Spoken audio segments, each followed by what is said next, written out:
which comes from Proverbs 25:11. A word fitly spoken is like apples of gold in settings of silver.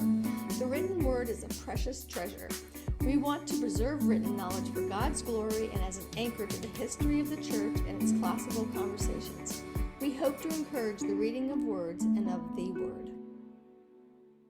Oh, welcome to Words Aptly Spoken, where Jennifer Courtney, Tim Knotts, and I discuss books from the Classical Conversations curated curriculum. It is Wednesday, November 15th, 2023. I'm Lee Bortons. Today, we're also joined by our CCMM curriculum developer, Brittany Lewis. Jennifer, tell us about this month's shows. Well, this month we have been discussing ancient classics. So if you've missed us, we have discussed Hesiod's Theogony. We have discussed Oedipus Rex by Sophocles. Tonight we're going to tackle the Aeneid, and then we'll round the month out with Homer's Odyssey, and we'll take a break on Thanksgiving week to discuss the Mayflower Compact. That's gonna be really fun. Okay, and you can access all of our past episodes on my YouTube channel. It's at Lee Bortons on YouTube. You can also go to leebortons.com, and there's links to the previous channels as well as places to buy the books. And we're beginning to load next year's calendar on, so look for more adventures in literature with us. All right, Jennifer, what's next? Well, I think you know the question I'm going to start us off with. Why is the Aeneid by Virgil in the Classical Conversations curriculum? Yeah, so there's a lot of reasons. One of the reasons is because of just the influence that classicalists have had on me as we were developing the curriculum almost 30 years ago. Folks, you know, if you're going to study the classics or be classical, it's a good idea to study some of the origins of it, of this whole idea and this educational movement. So we have Homer and Virgil, as well as a handful of other authors from the Greek and Roman era. And of course, these are the ones that we've chosen because Peter Leithart wrote such a great book called Heroes of the City of Man to help us as Christians understand why these books are so important. And then another reason I think it's important that we have these books here is because our younger children of their families memorize a pretty extensive timeline that includes a lot of events from Western civilization, and the Aeneid and the books by Homer, the Iliad and the Odyssey, and Theogony, and some of the other ones we read fill in the gaps that a timeline can't give you. They expand on the stories, and they give color to the names as well as why the dates are important. So, and then the other thing I like about what we do is we read the poetic forms of most of our ancient literature.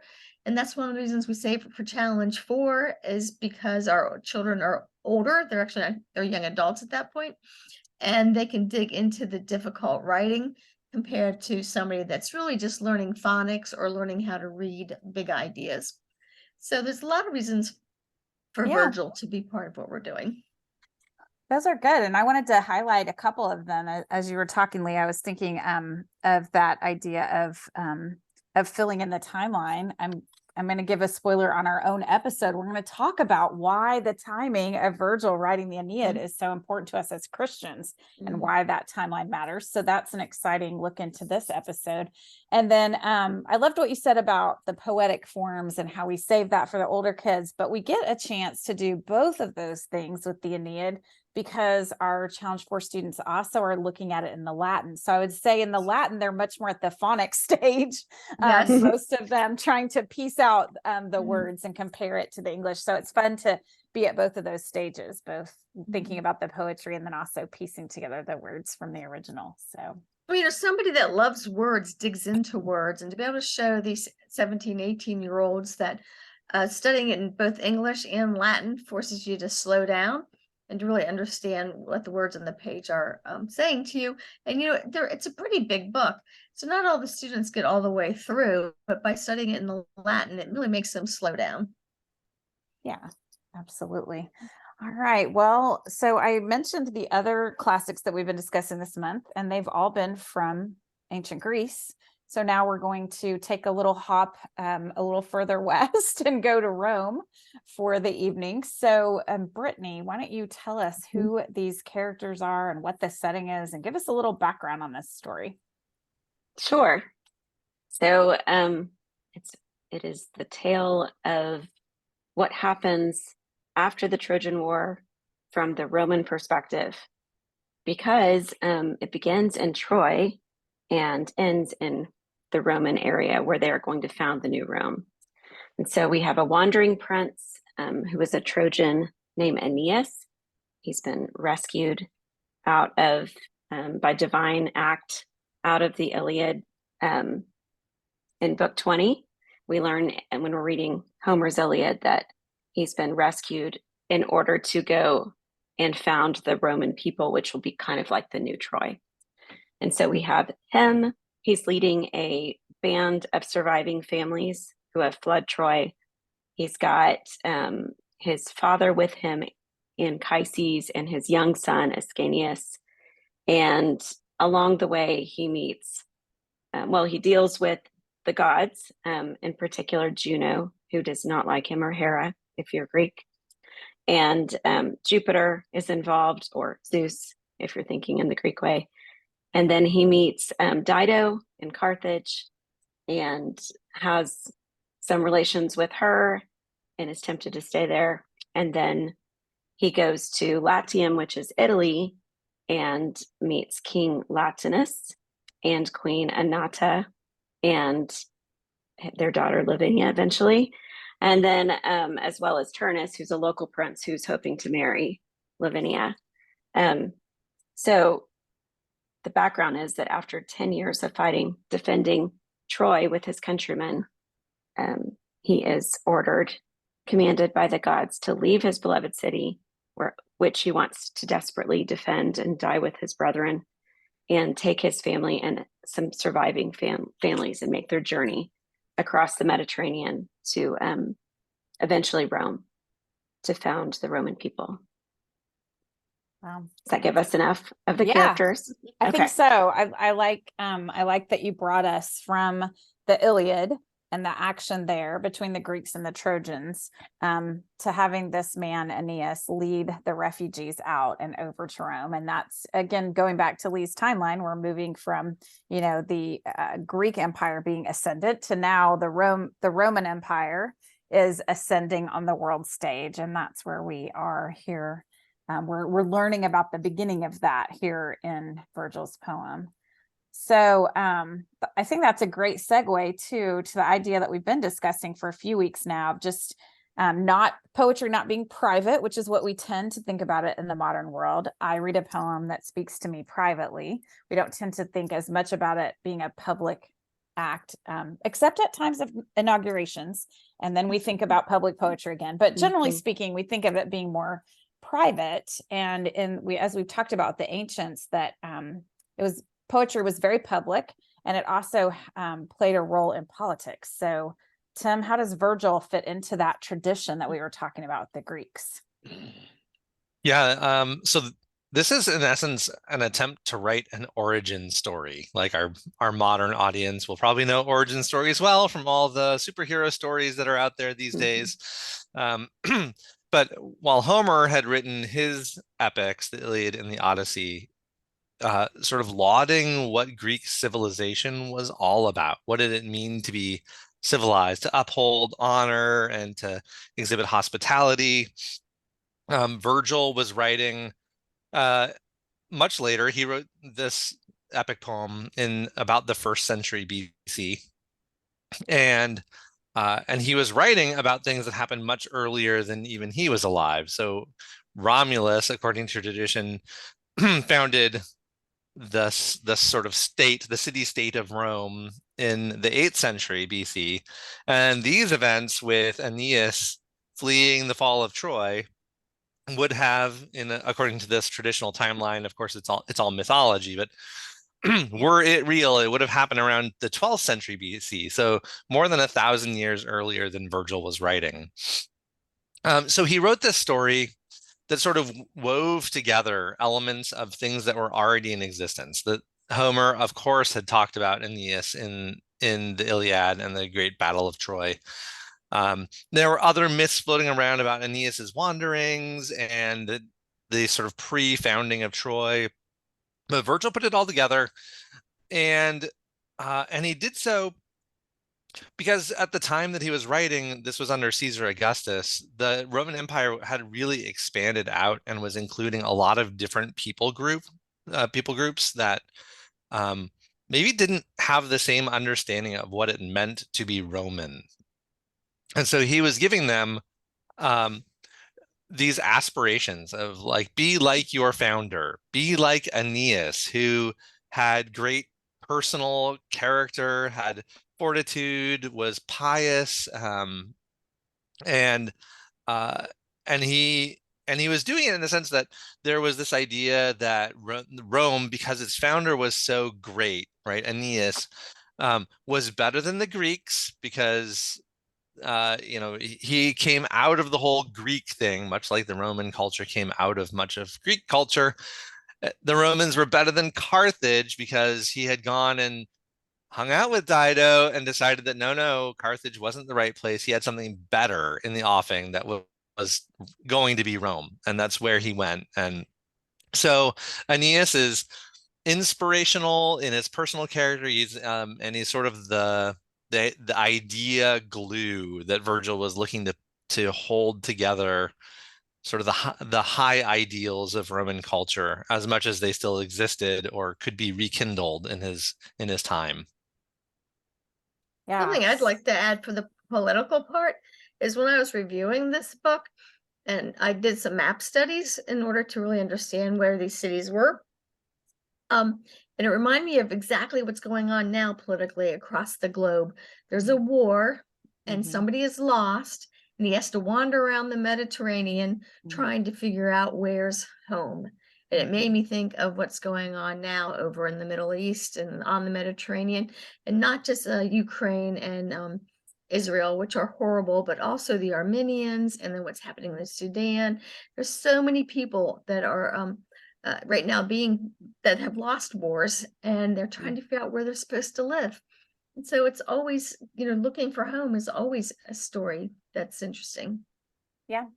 And that's the theme of the last of our books that we'll be looking at this month, the Odyssey, is that searching for home. So good. Well, so Tim, would you say in summary that this is the prequel to the prequel?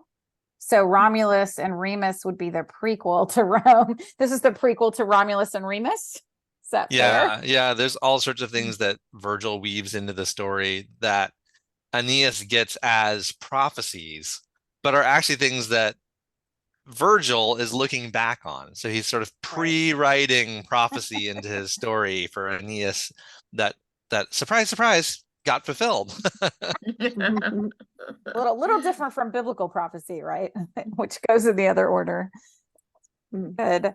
So one of the, I guess, then the one continuation of this idea of the public nature of poetry is that idea of building up your own nation and the patriotism. And so we've seen that in the American colonies. There were poems about Paul Revere and other leaders that inspire you to be proud of your home place. So once Aeneas finds home, it's established as a place to be very proud of. Yeah. And also culture, right? Even beyond sort of a political affiliation or a patriotic affiliation, there's the Paul Bunyan stories, right? That inspire us to be bigger than life, right? And that's sort of part of this American ideal that goes beyond being proud of our political history, but more to the character of the nation, the character of the people, as we would want people to aspire to. Good. Yeah.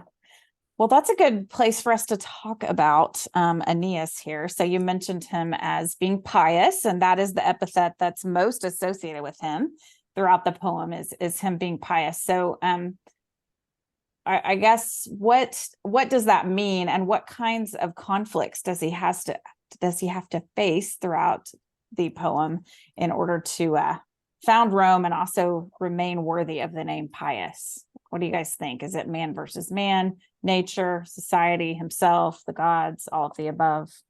Who wants to start us off on conflict?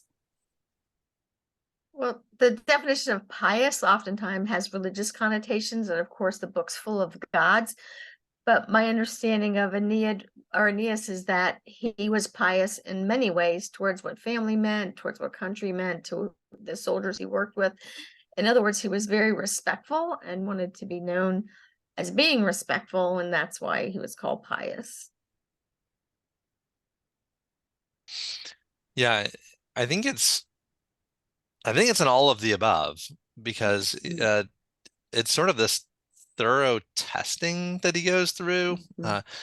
Even right from the beginning, his father Anchises is injured and old, and as they're fleeing the battle, the fall of Troy, Aeneas is literally carrying him on his back while trying to also shepherd his wife and son through the sort of the carnage, and also carrying the household idols, right? His family's gods that are the gods of Troy with him as he goes. It's kind of hard to imagine how much all that weighed on him physically as well as emotionally.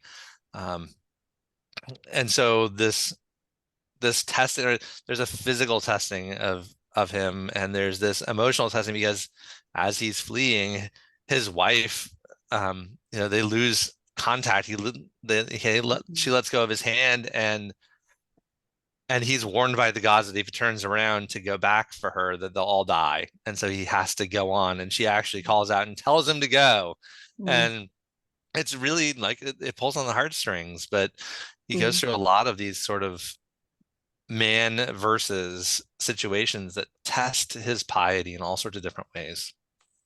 Yeah, and definitely his relationship to his father is one of the reasons he's considered pious, that he honors his father and his ancestry. So how about you, Brittany? What were you thinking about?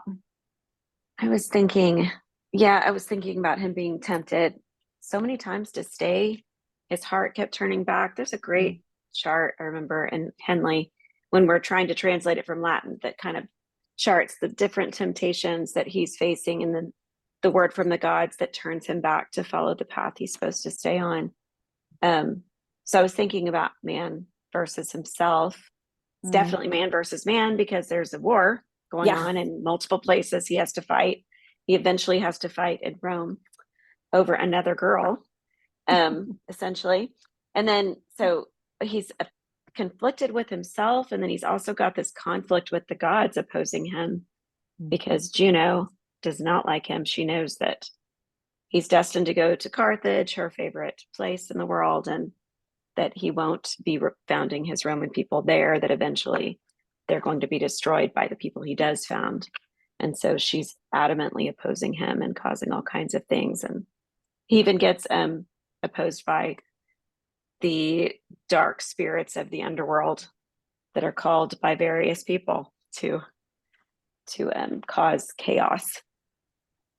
Yeah, a very, very difficult journey. So he's got the emotion of losing his wife, the emotion of losing his country, the emotion of not staying with his countrymen until the bitter end, and all these temptations. You would be tempted to stay in various places and not keep going. So lots of conflict. Let's think about how Virgil himself, with what you opened up with, and was in conflict, because he was trying to, Tim's one that pointed this out. He was trying to make it sound like his country was better and his founding was better. So as Virgil's actually writing the book, he's trying to make a point beyond what the conflicts are with Aeneas. And then towards the end of his life, he didn't even want these to be published, and Caesar Augustus made him, or insisted they be published, because he didn't think that they were good enough. And so you get this sense that the author was in conflict with many things. So now, of course, his main character is too. Yeah. It's really hard to be an artist and have a powerful patron with whom you disagree. That's a pattern we see throughout history too. And just, and also that idea of your works being published after you when you don't wish for them to be published. That's another conflict to consider for sure. Well, Lee, do you want to take us to our commercial so we can keep reading? I'm so excited about the reading. Okay, so it's time to thank our sponsor, classicalconversationsbooks.com, where the books discussed can be purchased. And we have the entire 2023 Words Aptly Spoken calendar at leebortons.com with links to the CC book site. And also, be posting in the next few weeks the 2024 book list for you to look ahead to. And next week, we're going to have a break from our exploration of the ancients, and we're going to discuss one of my favorite documents of all time, the Mayflower Compact, in honor of Thanksgiving. So I'm pretty excited about that discussion. All right, so Jennifer, let's get back to Rome. All right. So as we've been talking about this month, we're not just talking about the ancient classics, but we're also talking about Peter Leithart's study guide, Heroes of the City of Man, which is helpful to those of us who didn't have a classical education ourselves, because it can be harder to read some of these ancient classics. And so we have Leithart along as a companion with us. So we're going to do a few close readings from his book that are about the Aeneid. So Brittany, you want to kick us off? And what she's going to read is on page 218. Sure. It was during Augustus's reign that Jesus was born in Bethlehem, Luke 2:1. Virgil died before Christ's birth and probably knew little of goings on in Palestine. But the rise of Augustus filled Virgil and many other Romans with hope for a peaceful and prosperous future for Rome and the world. Already in the fourth eclogue, Virgil had written of the birth of a child who would rule a word at peace and usher in a golden age, in which, according to Virgil, the cattle shall not fear the lion. St. Augustine, the Christian bishop of Hippo in North Africa, later said that Virgil was speaking about Christ, and throughout the Middle Ages, Virgil was considered a near-Christian poet. For Christians, Virgil was for this reason a superior figure to Homer. Wow, there's a lot in there. Mm-hmm. Yeah, it's a compact paragraph. It is. As you were reading it aloud, I was realizing that. So let's review the timeline there. So Virgil's around during Caesar Augustus, who's referred to in the scriptures, and who persecuted the people of the time. So that's where Virgil's time period was, during that rise of Rome, the Roman strength and error. Mm-hmm. And then he's writing about, like you said earlier, almost 700 years earlier, when Homer wrote about 300 years earlier, the Iliad and the Odyssey. And so all these things are going to relate to what I would say is truth. And it doesn't matter whether it comes from Virgil pre-Christian or from St. Augustine post-Christian. Truth, if it's true, always points us to the creator of the universe. And so it's really interesting that there's all these similar allusions in scripture, as there also are in Virgil. Yeah. And I was thinking, as you were reading, Brittany, he's got this idea that many Romans were hopeful about what Augustus would bring. They hoped he would bring peace and a future. And so then we have the coming of Christ, who is truly peace and the future, which they didn't get from Caesar Augustus. Well, and Caesar Augustus was the leader after all that turmoil with Et Brute and Julius Caesar. Were they going to stay a republic, or were they going to become an empire? And people thought that Octavian, who was Caesar Augustus, would actually bring forth a peace, which of course he did not. This paragraph puts me in mind of Dante and his Divine Comedy, right? And for a little review, right, Lee, one of the things you like to point out over our last month's podcasts here is that comedy doesn't mean haha, right? But it means a story that has something down action in the middle and then rises toward the end, and then there's a happy ending. So the Divine Comedy, in that, Dante tells of this dream that he has, and he goes down into the inferno, into hell, but his guide through there to get him sort of down to the depths and then up into purgatory, and at least to the gates of purgatory, is Virgil, right, who has this very clear vision of what the true affairs of man are like, even though he's still there, right? He's still stuck down, but he's in that class of people in Dante's storytelling who were so close but just missed, right? So they're only at the very outskirts of the inferno because they were almost Christians. So I think that's what Leithart is really being influenced by here. Yeah, and it's St. Augustine, of course, was very much influenced by his readings of Virgil, and talks about how the scenes with the parting between Dido and Aeneas moved him to tears. Like, and so for him to attribute the prophecy not to Augustus but to Christ is very interesting that he was the one to do that, because he certainly was steeped in classical literature. It's amazing, like all the echoes as those Roman Christians, I mean, just when Christ is born into the world, must have had this story in their minds. Mm-hmm. I think about a prince who left his home Mm-hmm. to come and to found at great cost and suffering to himself to rescue a bride and to found a nation. I mean, it's surely those things are still echoing for us, and that's what's so exciting to get to talk to students about that today. Could still hear those echoes. Yeah, absolutely. That was well said, Brittany.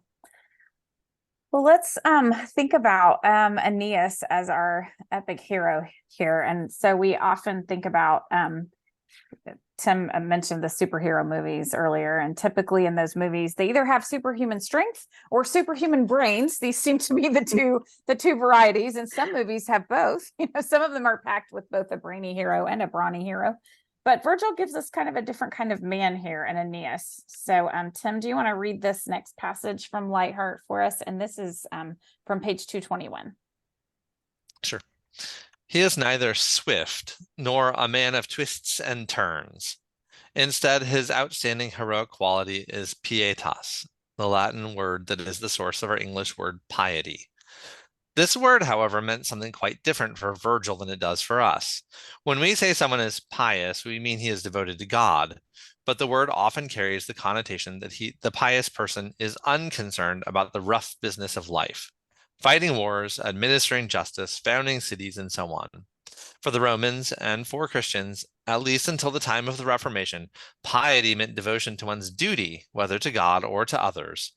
A pious person is one who fulfills the responsibilities imposed by his position or his destiny, and these responsibilities normally have public and political dimensions.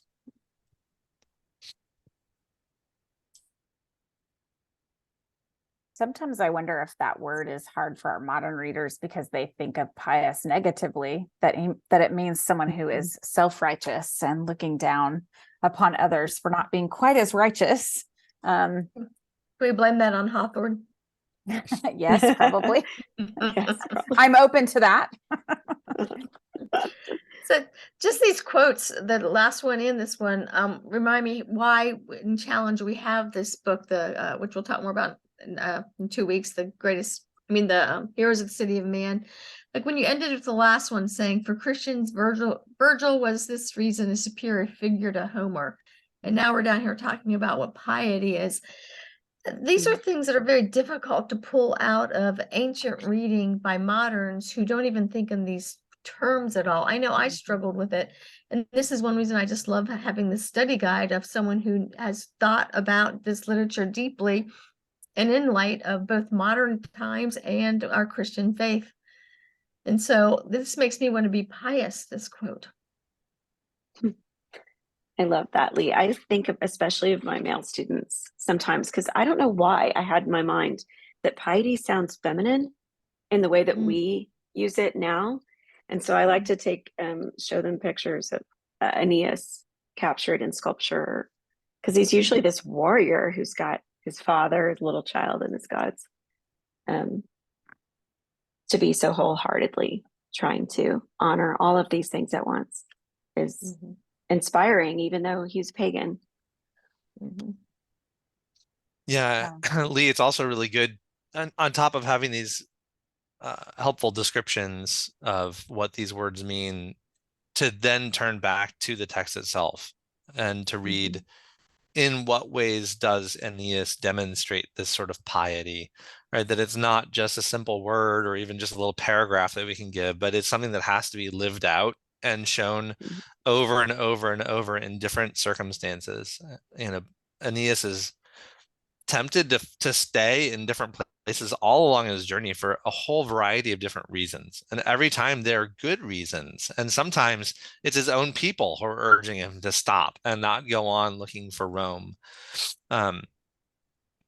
And to me, that echoes the Christian life so much that, we're on our journey home, and all along the way we have people and life circumstances that are getting between us and our pursuit of heaven. That they're sometimes they're really good things, but they're distractions from the ultimate good thing. And so Aeneas and his life of piety is a valuable lesson as a as a lesser type, right? It's maybe not as complete as the life of Christ, but in some ways, because it's not the God man, it's an easier model, but still so hard because it imposes such a high standard, such a heavy burden on us. If he doesn't have salvation, he doesn't have God, but he can be that pious. How much more pious should we be? Yeah. Well, and I was thinking about, I'm going to link together what you and Lee have both said for just a minute here, but so for modern readers, sometimes one of the barriers is the absolute hands-on action of the gods in these ancient epics. And I think it's good for us to be reminded, because we as modern Christians can be just as much secular materialists as everyone else in the culture. And we are told in scripture that there is an invisible realm, and that they are fighting against us or with us.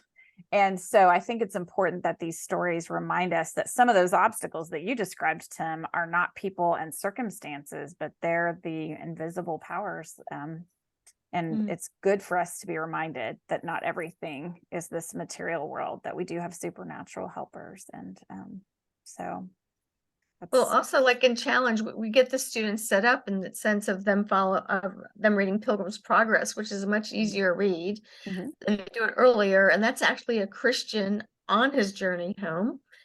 His name's Christian, and so there's parallels between that story that are much more real, maybe accessible is a better word, and then this story, which feels like it's potentially remote from us.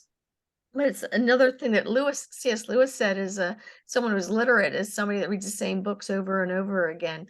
So reading this book when you're 17 or 18, and then reading it again to your own, as a college student, and then reading it again as a challenge director. I mean, hopefully that's what makes these books classics, is that there's something to always learn from it, and there's something new and interesting each time you go through it. Yeah, and I think both Christian's journey and Aeneas's journey have messages for everyone. That's what makes them classics. But so if you think about Aeneas and his destiny, and he has to stay true to that destiny, that is also true of us as Christians. There are many things that will try to pull our attention away, as Tim was describing. So even if you're just thinking about your journey as a homeschool parent, there are many things that try to pull you away from that calling, and you have to stay on the path. So That's good. All right. Did you have anything you wanted to add about this quote, Brittany, before we move on?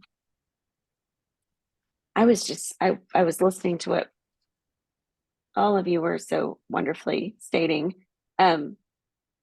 thinking about how I can see how Aeneas is kind of like a shadow of Christ in a way, but I can also see how he's, like what you guys have talked about, inspiring to us as a Christian, living for a future we can't see.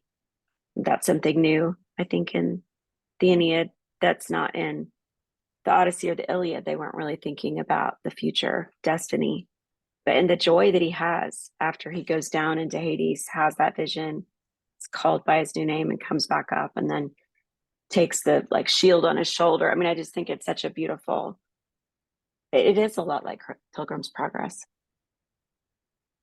That future, living for a future glory.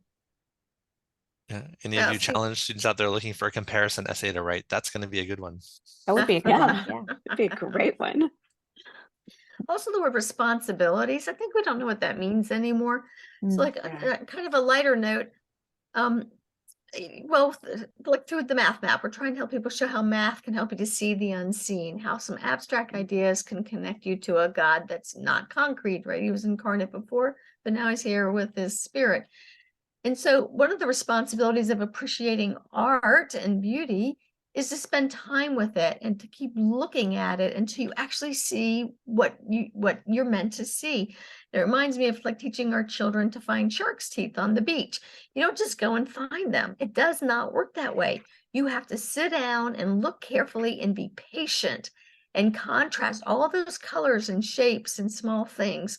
And one day you see one, and then all of a sudden they're easy to find. And good literature is that way too. Good art's that way. I just got to see the at the Biltmore this past weekend with David and Megan and my husband. We saw the Italian Renaissance on all the big screens, and it was really interesting to me. When I was there for the first 10 minutes, it was difficult, and I was trying to figure out why it was difficult to look at the art. But the longer I sat there, the more I wanted to see, because sitting there looking made me see. And if you'd asked me after 5 minutes if I wanted to go, I would have said yes. But after 15, there was no way I wanted to go. And that's what this difficult literature is like. It's gonna feel like you don't like it at first, but stick with it and you will see and begin to enjoy it. Yeah, and one of 'Cause- the things that you can do to teach them to look, if I'll use your shark teeth analogy, is to train ourselves to read with a pencil or colored pens. There's all kinds of systems, but just pay attention to things like the characters and mark their entrances and mark the entrances of the gods, and then start to look at their speeches and start to look at the words that the poet uses to describe them. So you can start by combing the beach that is the surface of the poem too. I think Lee said that we don't think about these things a lot today, and we're a society that demands our rights and our freedoms a lot. And one of the things you'd never see in Aeneas is the demand for what he's due. Instead, it's always him pursuing service to the duties that he has, and their duty, like duty to honor his father, the duty to honor his people, the duty to put aside his own personal happiness that he's finding with Dido to go because it's his son's destiny to have a great future in Rome, not his. And so he's even serving future generations of his people. And many of them to his own loss, not for his gain. And I think holding up this kind of hero is so important, because this is the kind of person that ultimately we should want to be, is one who is striving to serve others and do it well, and especially to fulfill our obligations. Yeah, and to be thinking about legacy. Because he's not always thinking about what he's going to get immediately. He's not grasping after better circumstances for himself. He is thinking about his son and his son's sons and so on. He's thinking about the generations. It's probably hard for our generation now to do that, because their moms and dads, if they stayed married, probably weren't at home full time. And who remembers their grandparents, and just because they were put in a home. And I think that tide is all turning, that family's starting to mean a lot more to people. And maybe the financial difficulties we find ourselves in this country will make it so that actually our family will become our greatest blessing, and the legacy is something we'll think about. Well, so one lesson that we have is, as Tim said, duty, and we've talked about legacy. What other, we talked before about the challenge fourth theme is about leadership. So what other kinds of lessons have your students pulled out, Brittany? They've been struck by the relationship with Dido. Some people really feel for her and really get angry at him, and some people feel for him and get angry at her. It's interesting because they form a relationship, and it's like a sort of like a false marriage, a false home. He tries to stay there and he's called out. It's not his time, and she's not his woman, and they've taken some lessons from that, I think, and we've often had some good arguments about it too, which has been fun. The other thing that they're always interested in is sort of the the geography of the underworld and how those words pop up in scripture, and Christ talking about Lazarus and the rich man. So some details pop out and they go, well, that's the same word Jesus used. That's the same word Jesus used. Did Jesus know this story?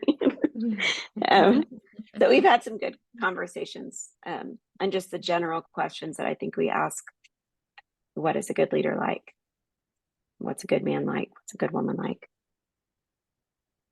And I agree, this is a easier type for us, rather than, I think sometimes we hold up Christ as the perfect one and it feels unattainable because we know that we're going to fail in the next hour, and to image him well. This is a good one for us to think about.